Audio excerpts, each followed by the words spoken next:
اللہ اکبر، کیا ادب تھا.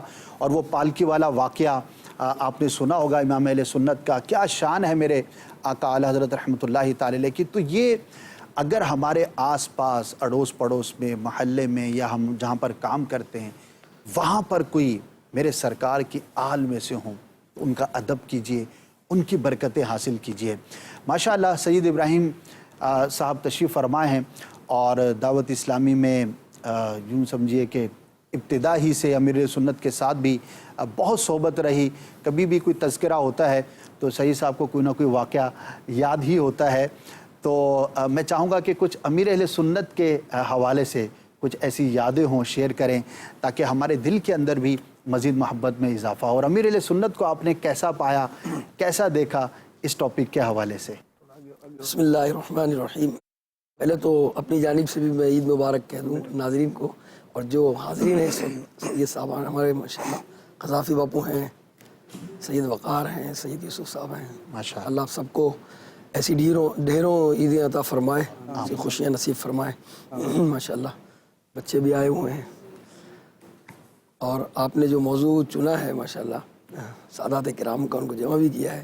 جو آپ بات فرما رہے تھے پہلے، اس میں کچھ میں حاشیہ لگا دوں. جی جی بالکل، آپ حاشیے بغیر کیسے رہ سکتے ہیں. جی آپ نے جیسے بلوچستان کا ذکر کیا، ایسے سندھ کے لوگوں کے اندر بھی میں نے دیکھا. ویسے تو دنیا بھر میں جو ہے وہ سادات کی محبت کے لوگ پائے جاتے ہیں، سادات سے محبت کرنے والے، اور مختلف انداز ہیں ان کے.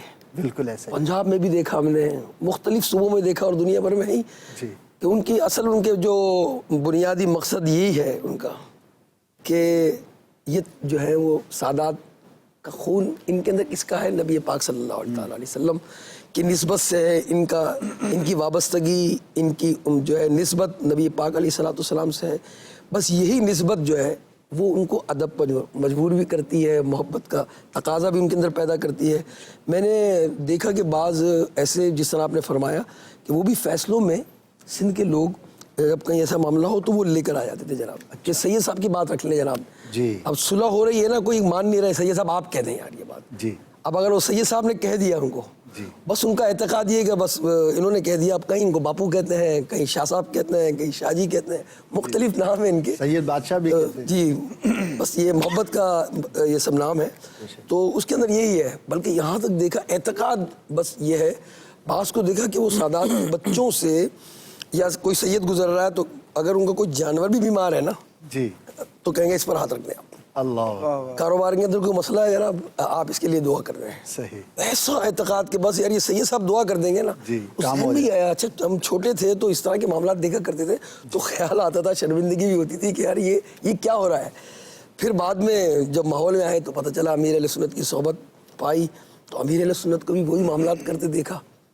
امیر اہل سنت دامت برکاتہ عالیہ کا معاملہ یہ ہے کہ ایک خاص بات یہ کہ کئی جگہوں پر یہ ہوتا ہے کہ صاحب وجاہت ہے، جی. امیر سید ہے، بہت زیادہ خوبصورت ہے، صاحب کمال ہے، یعنی اس کو دنیاوی کوئی منصب بھی ملا ہوا ہے، اس کی تعظیم تو کر رہے ہوتے ہیں بعض اوقات. کوئی غریب ہے اس کو پھر اتنی لفٹ نہیں ہو رہی ہوتی بعض اوقات. ہر معاشرے کی بات کر رہا ہوں میں. امیر علیہ سنت کی بارگاہ میں ایسا نہیں دیکھا. کوئی کالا، گورا، سانولا، غریب جیسا بھی آیا، یہاں تک کہ چھوٹے بچے امیر علیہ سنت کو میں نے دیکھا کہ آپ کوئی آتا تھا کہ یہ سید صاحب کے بیٹے ہیں، ان کے پاؤں کو بوسہ دیا کرتے. اللہ، اب آپ دیکھیں یار، کیا بات. امیر علیہ سنت کا ایکسیڈنٹ ہو گیا تھا جب آپ گاؤں گلی میں رہتے تھے. بہت پرانی بات بتا رہا ہوں میں، پہلے گھر میں. جی تو وہاں حاضری ہوئی تو ایک سید صاحب آپ کے پاس آ کر بیٹھ گئے. چونکہ پلستر بندھا ہوا تھا تو آپ نے فرمایا کہ سامنے نہ بیٹھے آپ، میں اپنا پاؤں سکیڑ نہیں سکتا پلستر کی وجہ سے، بید بھی ہو جائے گی. صحیح. یہ تھی. اسی طرح امیر علیہ سنت گھر تشریف لائے جب پہلی مرتبہ ہمارے یہاں، تو ساری سیٹس جو تھیں صوفے کی وہ فل ہو گئی تھیں. ایک سید صاحب آئے جو مجھے ماحول میں بھی لے کر آئے. اب وہ آئے تو نیچے بیٹھ گئے. امیر اہل سنت دامت برکاتہ عالیہ بھی نیچے بیٹھ گئے. کہنے لگے کہ سید صاحب نیچے بیٹھے ہوئے تو میں کیسے اوپر بیٹھوں. اب سارے حیران کہ ایسا ادب جو ہے وہ ہم نے دیکھا نہیں اس طرح، کہ اس طرح اتنا بڑا عالم، اتنا بڑا نام جن کا، اور وہ سب کے سامنے اتنی انکساری اور عاجزی کا جو ہے وہ پیکر بن جائے. اور سادات کی اتنی عزت کرتا ہوں ماشاءاللہ. پھر ہاتھوں کو بوسہ دینا. دعا کے تعلق سے مجھے ہلکی ہلکی یادیں کہ جب دعا ہوتی تھی اس وقت ظاہر ہے کہ سیکیورٹی کے اتنے معاملات بھی نہیں تھے، تو امیر علیہ سنت جو ہے وہ اعلان فرماتے تھے کہ اگر کوئی اجتماع میں سید صاحب ہیں تو وہ قریب آ جائیں، اور اس میں آپ نے ایک دفعہ نیت اظہار فرمایا کہ نیت یہ ہوتی تھی کہ سادات کرام قریب ہوں گے تو انشاءاللہ ان کی برکت سے دعا قبول ہو جائے گی۔ بالکل ایسا ہی ہے کہ کئی گراؤنڈ میں امیر علیہ سنت کئی سال یہ معمول رہا آپ کا کہ جب اجتماعی دعا ہوتی تھی تو اعلان فرما دیا کرتے تھے کہ جتنے سید سامان ہیں آگے آ جائیں۔ سبحان اللہ۔ بلکہ مجھے ایک واقعہ یاد آ گیا اس میں کہ میرا شاید دوسرا ہی سال تھا اجتماع کا، تو میں آگے تو آگے، اب لوگ تو جو قریب قریب اور بیٹھے ہوئے تو اتنے سیٹ سے آئے، اور اب میں جگہ تلاش کر رہا ہوں کہ مجھے بھی کوئی قرب کی جگہ مل جائے۔ آپ یقین جانیے کتنی شفقت امیر علیہ سنت کی کہ مائک پر کھڑے ہوئے ہیں اور بہت سارا لوگوں کا مجموعہ ہے، ابتدائی تھا غالباً 84 کا واقعہ یہ، اور امیر علیہ سنت نے کہا کہ میں جگہ تلاش کر رہا ہوں، تو مجھے مائک پر بربلا آپ نے کہا آپ ادھر آ جائیں، ادھر اللہ وہ قریب بلا لیا انہوں نے۔ سبحان یہ اللہ، ان کی سبحان ماشاءاللہ کیا بات ہے، سے محبت، اور یہ سیکھنا ہے ہمارے لیے۔ دیکھیے ان بزرگوں کے واقعات، بڑوں کے طور اتوار دیکھیں، یہ بڑے ہیں۔ امیر علیہ سنت کے اگر کوئی مرید سید صاحب بھی ہوتے ہیں تو ان کی نسبت کا بھی آپ خیال رکھتے ہیں، حالانکہ آپ پیر ہیں، اتنے زبردست جو ہے وہ عالم ہے، اتنی بڑی پرسنالٹی ہے، اتنا اللہ پاک نے آپ کو مقام اور مرتبہ عطا فرمایا، لیکن نسبت کا خیال رکھنا، اور سرکار صلی اللہ تعالی علیہ وسلم سے اس سے بڑی اور کیا نسبت ہوگی کہ جو آپ کے آل میں سے، آپ کے اولاد میں سے ہوں، تو اس نسبت کا لحاظ ہم نے کمال انداز پر کرتے ہوئے دیکھا۔ جب کوئی چیز تقسیم کرتے ہیں تو اگر کوئی سید صاحب موجود ہیں تو ان کو 2 جو ہے وہ عطا فرمائیں گے، اور نارملی ایک چیز دی جاتی ہے۔ تو ادب کا تعلق جو ہے آپ کے دل سے ہوتا ہے اور عرف و عادت سے ہوتا ہے۔ جو چیز ادب میں شمار کی جاتی ہے اس کے اندر آپ جتنا بھی مبالغہ کریں جو کہ شریعت کے دائرے میں رہ کر ہو تو اس کی کوئی لمٹ نہیں ہوتی۔ اسی لیے بزرگوں کے الگ الگ انداز، الگ الگ واقعات، الگ الگ چیزیں جو ہے وہ ہمیں سننے کو ملتی ہیں۔ اللہ پاک ہمیں بھی سادات کا مزید ادب کرنے کی توفیق عطا فرمائے۔ انشاءاللہ مزید اس پہ مدنی پھول حاصل کریں گے۔ آج ہمارا ایک سیگمنٹ تھا کہ ہم نے کچھ محاورات اور اس سے حاصل ہونے والا سبق۔ جی قذافی شاہ صاحب۔ بالکل، جو محاورے ہیں تو یہ بھی سمجھنے کے کچھ واقعات کی طرف یا کچھ ریئلٹیز کی طرف جو ہے نا وہ اس کی عکاسی کر رہے ہوتے ہیں۔ جی، ایک محاورہ ہے جیسے جس کا کام اسی کو ساجے، جس کا کام اسی کو ساجے۔ جی، مشہور محاورہ ہے، مشہور محاورہ ہے۔ اب عربی کے اندر یہ ہے لکل فن رجال، صحیح، کہ جو ہر فن کے جو ہے وہ مرد ہوتے ہیں۔ جی، یعنی جس کا فیلڈ ہے، جس کا شعبہ ہے، تو اسے ہی وہ کام اچھے انداز سے کرنا ہے۔ اب اگر ہر ایک جو ہے وہ کام کو اپنے ہاتھ میں لینا شروع کر دے گا، جیسے کوئی قصاب ہے، یعنی اس نے گوشت کاٹنے کا کام کرنا ہے، اب اس کو کوئی طریقے سکھانا شروع کر دے گا، یا پھر یہ کرے کہ وہ چھری سنبھال لے اور خود سے جو ہے قصاب بن جائے۔ جیسے ہمارے ہاں جو ہے وہ جب عید قربان کے موقع پہ تو اب وہ کیا ہے، وہ تو نہ تو صحیح طریقے سے ذبح کر پاتے ہیں بعض دفعہ، اور کھال بھی اس کا بھی بالکل جو ہے وہ سمجھ لیں کاٹ پیٹ دیتے ہیں، تو بعض دفعہ جانور کو بھی بہت زیادہ اذیت کا معاملہ کرنا ہوتا ہے۔ جی، تو اسی طریقے سے ڈاکٹر ہے، اب ڈاکٹر ہے تو اب ہر ایک جو ہے وہ جو ڈاکٹر کا کام ہے، جیسے ہم اگر کوئی بیمار ہو جاتا ہے تو ہم ڈاکٹر کے پاس ہی جاتے ہیں، ایسا ہی، اور اگر کسی کو کوئی آپریشن وغیرہ کروانا ہے کوئی، تو وہ دیکھتا ہے کہ اچھے سے اچھا سرجن جو ہوتا ہے، ماہر کون ہے، ماہر ہوتا ہے، اس کے پاس جاتے ہیں، اور وہ ماہر ہی ظاہری بات ہے صحیح انداز میں جو ہے وہ سرجری کر سکتا ہے، اس کا کام ہے، اس کی فیلڈ ہے۔ ایسے جتنے بھی اگر شعبہ جات ہم دیکھے جائیں تو ہر شعبہ جات کے اندر کیا ہے، انسان کی یہ کوشش ہوتی ہے کہ وہ جو اس فن کا ماہر شخص ہے نا اسی کے پاس جا کے وہ کام کروایا جائے۔ جی، لیکن ہمارے معاشرے کا ایک مطلب جو ہے نا وہ بڑی یہ سمجھ لیں کہ فقدان ہے معاشرے کے اندر، اور بڑی تھوڑا سا ایک بے چینی والی اور بڑی پریشانی والی ایک بات ہے، وہ بات ہے دین کے معاملے کے اندر۔ یعنی اگر آپریشن کروانا ہے، بھلے مائنر سے آپریشن کروانا ہے تو اچھے سے اچھا سرجن ڈھونڈیں گے، ماہر ڈاکٹر، کہ جو اس فن کا ماہر ہے اس کے پاس جائیں گے۔ لیکن جب دین کا مسئلہ پوچھنا ہے یا دین متین کے حوالے سے کوئی گفتگو کرنی ہے تو وہ کیا ہے وہ بجائے اس کے کہ مفتی صاحب کے پاس جانے کے یا کسی ماہر عالم دین کے پاس جانے کے وہ کیا ہے اپنی اٹکل سے مسئلہ نکالنے کی کوشش کرتے ہیں. صحیح. اور بعض دفعہ جو ہے وہ کسی جو ہے وہ کسی اور شخص سے پوچھے.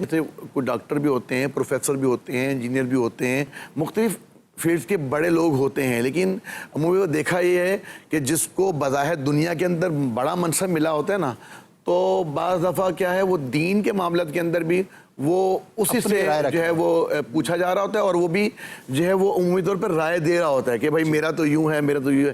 پچھلے دنوں جو ہے وہ الحمدللہ دعوت اسلامی کے دینی ماحول کے اندر ہمارے یہاں سلسلہ تربیت کا رہتا ہی ہے. جی. زکوٰۃ سیشن ہمارے یہاں ہوئے. بے شک. اور الحمدللہ اس زکوٰۃ سیشن مفتی حسان صاحب ہمارے یہاں گلستان جوہر میں تشریف لے کر آئے, تو زکوٰۃ سیشن کی جو ہے وہ تیاری کے سلسلے میں دعوت دینے کے لیے جا رہے تھے, تو ہماری ایک بڑے پولیس افسر سے ملاقات ہوئی نا. جی. تو اب ہم نے ان کو ریکویسٹ کی کہ دیکھیں مفتی صاحب تشریف لا رہے ہیں, تو آپ نے اس سیشن کے اندر ہمارے ساتھ شرکت کرنی ہے, انشاءاللہ بہت کچھ سیکھنے کا موقع ملے گا. انہوں نے بولا دیکھیں زکوٰۃ کے بارے میں تو جی ایسی بات تو نہیں ہے, وہ تو پتہ ہی ہے دیکھیں جی. تو میں نے کہا وہ تو ٹھیک ہے لیکن انشاءاللہ سیکھنے کا موقع ملے گا. اچھا کہتے چلیں ایک بات آپ کو بتاتے ہیں کہ دیکھیں جو فقیر کو زکوٰۃ دینی ہوتی ہے نا, جو بھی فقیر ہے اس کو زکوٰۃ دے سکتے ہیں. تو دیکھیں بات یہ ہے کہ جس نے ہم سے مانگا, تو جو مانگنے والا ہے وہ تو فقیر ہے. اب جو مانگتا جائے گا وہ فقیر ہے, اور اس فقیر کو ہم زکوٰۃ دے سکتے ہیں. یہ وہ کہہ رہے تھے. اب وہ کہہ رہے ہیں اپنی انہوں نے اب ان کو عرض کیا کہ علی جا یہ وہ والا فقیر نہیں ہے جو مانگا اور فقیر ہے, یہاں پہ شرعی اصطلاح ہے. اچھا اب جب ان کو تھوڑا سا بتایا گیا نا ڈیٹیل, اب وہ تھوڑا سا ان کی بریک لگی. انہوں نے اچھا یہ بھی معاملہ, میں تو آج تک یہی سمجھتا رہا ہوں کہ جو بھی مانگے گا اب اس کو ہم زکوٰۃ ادا کر سکتے ہیں. تو اب یہی ہے کہ اپنے اچھا اب وہ انہوں نے یہ بھی بتایا کہ پتہ نہیں کتنے لوگوں کو میں یہ بات جو ہے بتا چکا ہوں, تو انہیں بھی بتایا گیا کہ نہیں آپ آئیں, لکل فن رجال, اس فن کے جو ماہر ہیں وہ علماء ہیں, مفتیان کرام ہیں, آپ تشریف لائیں, جو وہاں سے مسئلہ معلوم ہوگا نا وہی انشاءاللہ عز و جل وہی جو ہے مسئلہ ماشاءاللہ. جی, جس کا کام اسی کو ساجے, بہت بنیادی بات ہے, اور ہمارے زندگی کے ہر شعبے کے اندر یہ میٹر کرتا ہے. اور خاص طور پر اگر غلط ڈاکٹر کے پاس جائیں گے تو جان جائے گی, میکسیمم نقصان یہی ہے. لیکن اگر دینی اور شرعی مسئلے میں غلط آدمی کے پاس گئے تو بہت بڑا نقصان ہو سکتا ہے, آخرت داؤ پہ لگ سکتی ہے. بدعقیدہ کے پاس چلے جائیں گے تو نظریات غلط ہو سکتے ہیں. تو جس کا کام اسی کو ساجے. جب ہم دنیاوی اعتبار سے اپنی ان چیزوں کو بڑا لحاظ رکھتے ہیں تو ہمیں دینی معاملات پر بھی خیال رکھنا چاہیے. اسی سے ایک ملتا جلتا ایک ہے کہ جیک آف آل, بعض لوگ یہ بھی ہوتے ہیں ہر فن مولا, یعنی ہر فن کے ماہر بننے کی جو ہے وہ کوشش کرتے ہیں, تو ان سے بھی بچنا چاہیے. اسپیشلسٹ جو ہوتا ہے اس کی بات الگ ہوتی ہے. اسی لیے کہا گیا کہ Jack of all master of none, جو ہر فن کا ماہر بنتا ہے تو وہ پھر کسی چیز میں ماہر نہیں ہوتا, کیونکہ ایسا بہت مشکل ہوتا ہے کہ آپ ایک ہی وقت میں بہت ساری چیزوں میں اسپیشلسٹ ہو سکے. تو بہرحال ایک محاورہ تھا اور اس کے ضمن کے اندر کچھ مدنی پھول تھے. یوسف شاہ صاحب رمضان المبارک میں ماشاءاللہ مدنی مذاکرے میں آپ انہیں دیکھتے رہے, ذہنی آزمائش میں بھی آپ ان کو دیکھتے ہیں اور خدمت کرتے رہتے ہیں ماشاءاللہ مدنی چینل میں. ویسے ہوتے ہیں سارا سال ہی ہوتے ہیں, سنتے ہیں کہ ان کے پاس بھی کوئی محاورہ ہے. میرے پاس یہ محاورہ ہے کہ کہا جاتا ہے اپنے دہی کو کون کھٹا کہتا ہے. اپنے دہی کو کون کھٹا کہتا ہے, کیا مطلب ہے اس کا؟ اب اس کی تو بہت ساری مثالیں ہم نے پڑھی ہیں. اس میں یہ ہے کہ عیبوں کو ڈھونڈتی ہے عیبجو کی نظر. جو عقل مند ہوتے ہیں ہنر اور کمال ڈھونڈتے ہیں. میں جب بھی میری نظر اٹھے اور ایسے اٹھے کہ میں کسی میں عیب تلاش کروں اور اپنے آپ کی طرف توجہ نہ دوں. امیر عثمان دامت برکاتہ نے پچھلے دنوں مدنی مذاکرے میں فرمایا کہ جب کوئی آپ کی طرف ایک انگلی اٹھاتا ہے نا جی تو 3 انگلیاں اس کی طرف اشارہ کرتی ہیں. صحیح. تو عقل مند وہی ہے کہ جو دوسروں کی خامیوں کو چھوڑ کر اپنے اندر کی خامیوں کو تلاش کرے. ہمیشہ مکھی جو ہے نا, مکھی پورے جسم میں پورے صحیح سلامت جسم کو چھوڑ کے بیٹھتی کہاں ہے؟ جس جگہ پر زخم ہوتا ہے, گندگی کی طرف, جہاں سے خون وغیرہ ایسی چیزیں نکل رہی ہوتی ہیں, تو مکھی بیٹھتی اسی طرف. تو مکھی نہ بنے. صحیح. ہم اپنے دہی کو کون کھٹا کہتا ہے, اس کا مطلب یہ ہوا کہ لوگ جو ہے وہ اپنی کمزوریاں نہیں دیکھتے اور اپنی چیزوں کو اچھا ہی سمجھتے ہیں. یعنی ہر ایک کا دہی جو اپنا ہے وہ میٹھا ہی ہے گویا کہ. یہی کہتے ہیں. ماشاء اللہ واقعی ایسا ہی ہے. اور لوگ جو ہے وہ اپنی طرف ہی اچھائیوں کی نسبت کرنے کو بہت زیادہ پسند کرتے ہیں. ہمیں ایسا نہیں کرنا چاہیے بلکہ دوسروں کی اچھائیوں پہ نظر رکھیں اور اپنی کمزوریوں کی طرف ہم نظر کرتے رہیں. ورنہ معاشرے کا حال ایسا ہی ہے کہ گویا کہ ہم کہہ سکتے ہیں کہ اپنے دہی کو کون کھٹا کہتا ہے. عارف بھائی سے کچھ کلام کے اشعار سنتے ہیں انشاءاللہ. صلی اللہ علی محمد صلی اللہ علیہ وسلم صلی اللہ علی محمد صلی اللہ علیہ وسلم صلی اللہ علی محمد صلی اللہ علیہ وسلم.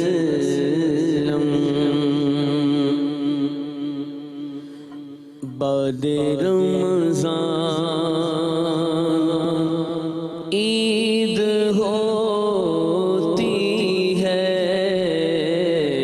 بعد رمضان عید ہوتی ہے.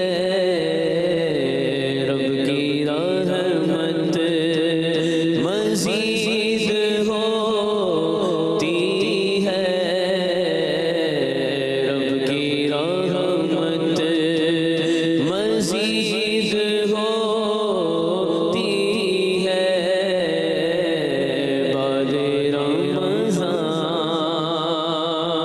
جس کو آقا کی دید ہوتی ہے. جس کو آقا کی دید ہوتی ہے اس پہ قربان عید ہوتی ہے. اس پہ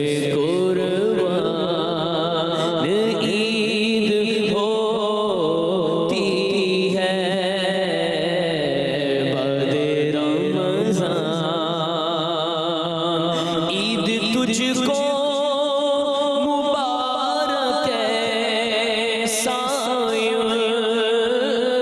عید تجھ کو مبارک ہے سائن. روزہ داروں کی عید ہوتی ہے. روزہ داروں کی عید ہوتی ہے. رب کی رحمت مزید ہوتی ہے. بعد رمضان روزہ داروں کے واسطے واللہ. روزہ داروں کے واسطے واللہ. مغفرت کی نوید ہوتی ہے. مغفرت کی نوید ہوتی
جس کو آقا مدینے بلوائے، جس کو آقا مدینے بلوائے، اس مسلمان کی عید ہوتی ہے، اس مسلمان کی عید ہوتی ہے، بعد رمضان مجھ کو عیدی میں دو بقی آقا، مجھ کو عیدی میں دو بقی آقا، جانے کب میری عید ہوتی ہے، بعد رمضان عید عطار اس کی ہے جس کو، عید عطار اس کی ہے جس کو خواب میں ان کی دید ہوتی ہے، بعد رمضان عید ہوتی ہے، رب کی رحمت مزید ہوتی ہے، بعد رمضان عید مبارک، عید مبارک، عید مبارک، عید مبارک، عید مبارک۔ ماشاءاللہ اس میں نصیحت کے مدنی پھول بھی ہیں، اور اللہ تبارک و تعالیٰ کی جو رحمتیں اور برکتیں نازل ہوتی ہیں ان کا بھی تذکرہ ہے۔ مجموعی طور پر یہ کلام بڑا ہی پیارا ہے اور ایک یونیک کلام ہے، اور امیر سنت کے کئی ایسے کلام ہیں جس میں آپ نصیحت بھی فرماتے نظر آتے ہیں۔ ماشاءاللہ اللہ تبارک و تعالیٰ ہمیں آج کی خوشیاں نصیب فرمائے، اور جیسے کہ اس میں دو تین اشعار کے اندر یہ تذکرہ کیا گیا کہ حقیقت میں عید تو اس کی ہے کہ جس نے عبادت کی ہے، جو روزہ نہیں رکھ پایا، نماز نہیں پڑھ پایا، تو کون کہتا ہے اس کی عید ہوتی ہے؟ تو یقیناً یہ آج انعام کا دن ہے، اور انعام اسی کو ملتا ہے کہ جس نے کام اچھا کیا ہو۔ تو اللہ تبارک و تعالیٰ سے ہم اس کی رحمت کا سوال کرتے ہیں، اور دوبارہ نیت کرتے ہیں کہ انشاءاللہ ہم مزید اس کی عبادت کے لیے کوشش کریں گے۔ باپو میں چاہوں گا کہ موضوع سے متعلق کچھ مزید آپ مدنی پھول ارشاد فرمانا چاہیں تو۔ یہاں ماشاءاللہ اپنے فضائل پر تو کافی ہماری گفتگو ہوئی بھی، اور یہ موضوع ہی ایسا ہے کہ ہر مسلمان کو سادات کا ادب کرنا چاہیے اور ان کی نسبت کا احترام کرنا چاہیے۔ امیر اہل سنت دامت برکاتہ عالیہ ڈاکٹرز کو بھی اور لوگوں سے بھی یہ فرماتے ہیں کہ اگر ڈاکٹر ہے اور اس کے پاس کوئی سیدہ ہے تو اس اپنی فیس آدھی کر دے، یا جتنا اس کو ممکن ہو تو اس سے پیسے ہی نہ لے۔ اسی طرح اور لوگ ہیں، بلکہ مجھے بعض لوگوں نے بتایا کہ امیر اہل سنت ابتدا میں کے اندر جب آپ کا عطر کا کام تھا، عطر فروخت فرماتے، تو کوئی سید پتہ چلتا تھا کہ سید کو آیا ہے، اس کو عطر اس نے لے لیا، تو آپ تقاضا نہیں کرتے تھے پیسوں کا اس کا۔ اچھا، ہاں، زبان سے نہیں مانگتے تھے اس سے۔ یہ مجھے اس شروع کے اسلامی بھائیوں نے بتایا تھا، کیونکہ ان کے ذہن میں یہ تھا کہ یہ ہے ہی نہیں کہ اللہ کیسی نسبت، مطلب اور کیسی عزت، کیسی محبت، پریکٹیکل ہیں، پریکٹیکل دیکھیں، زبانی کلامی نہیں۔ اور آج بھی ترغیب دیتے ہیں وہ۔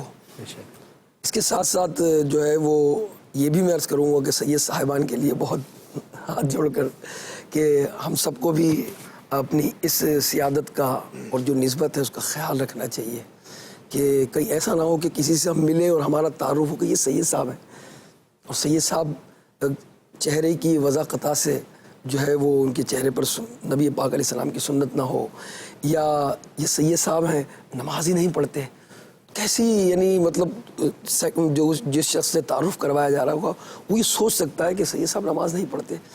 تو اب یہ ہے کہ ہم سب کو جو سادات ہیں ان سب کو یہ پیغام دینا چاہ رہا ہوں کہ اپنی سیادت کا ہم سب کو خیال کرنا چاہیے، اور کوئی ایسا عمل ہم سے سرزد نہ ہو جائے کہ کسی کو انگلی اٹھانے کا موقع ملے، کسی کو اپنے اوپر ترس کھانے نہ دیں، ایسے خود غرض ہو جائیں اس معاملے کے اندر ہم کہ کسی کے سامنے ہاتھ نہ پھیلانا پڑے، کوئی ہم پر ترس نہ کھائے، کوئی ہم پر ایسے انگلی نہ اٹھائے کہ یہ سادات جو ہیں وہ بدعملی کا شکار ہے، کیونکہ یہ جو پھل ہے نا یہ بہت اونچے باغ کے ہیں، اللہ ان کو بس اس کا خیال کرنا ہے۔ سبحان اللہ، اللہ مجھے بھی عمل کی توفیق عطا فرمائے۔ ماشاء اللہ، بہت خوبصورت مدنی پھول آپ نے ارشاد فرمائے۔